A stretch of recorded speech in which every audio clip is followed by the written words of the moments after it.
Here now to weigh in on all of this is Noelle Nikpour, Republican fundraiser. Okay, let's start with that slush fund to pay for these things. First of all, I've interviewed a number of lawmakers today who all said they had no idea this existed. Do you believe that?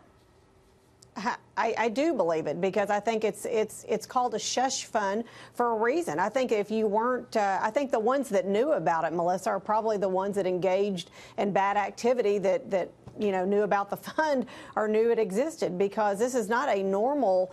This isn't normal, and I think that I'm glad that we've shown a light on it, because this thing shouldn't be happening, and it's taxpayer dollars. Yeah. This should have been a personal settlement. No, I mean, the taxpayer dollar part absolutely kills me, because, of course, it's all of us covering and paying for their behavior. So then there's no reason why they shouldn't do it again. If the victims are going to be silent, they're going to get paid with taxpayer dollars. There's absolutely no cost to the lawmaker. It's hardly surprising that this is going on in Washington. But let me ask you before we run out of time, what do you think about the president weighing in on Roy Moore? Did you hear that sound? And what do you think about his position? I did, and he kept saying that they're allegations, which, if you want to be technical, they are allegations. But the other thing that he said, he said women are special. That's true, too. Women are special, and these are allegations. I think it's a difficult place, no matter what, to be put in when you've got a GOP member, you've got all these allegations coming forward, and some of them are just, all of them are bad.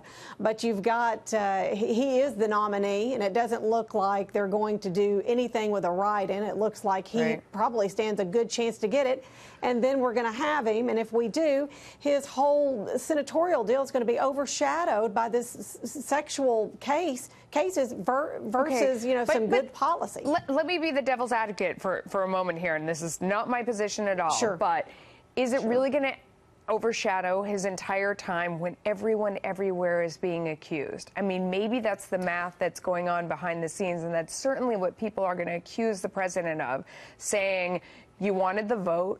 You don't want someone in charge who's totally against your policies. So, maybe you just looked the other way on this stuff because you wanted the vote, and everyone's being accused of everything anyway.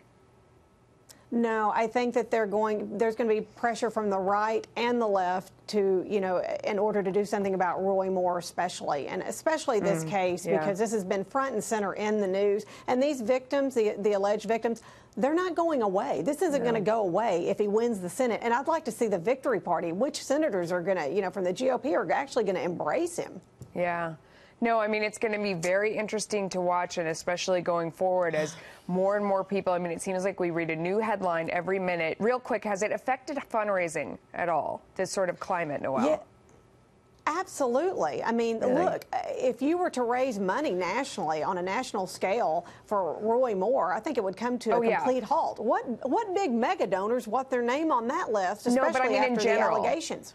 In general, for the RNC, or is everybody sitting on their money right now, or they're still donating, or it hasn't sort of put a chill on the whole environment? Well, there's two things. There's two ways to look at it. They've had record high fundraising with the RNC. But with that said, let me tell you, Steve Wynn is the finance chairman. Look, this is a billionaire. This is a very influential, very well-respected man who is calling, a lot of donors off his Rolodex, a lot of people nationwide that are Republican donors, and asking them to chip in. So you've got a unique situation with Steve Wynn at the helm being the finance director. It's a little different. And look at the DNC. They've not been able to pull their fundraising at all, but they don't have anybody like that. Yeah. Noelle Nikpour, thank you.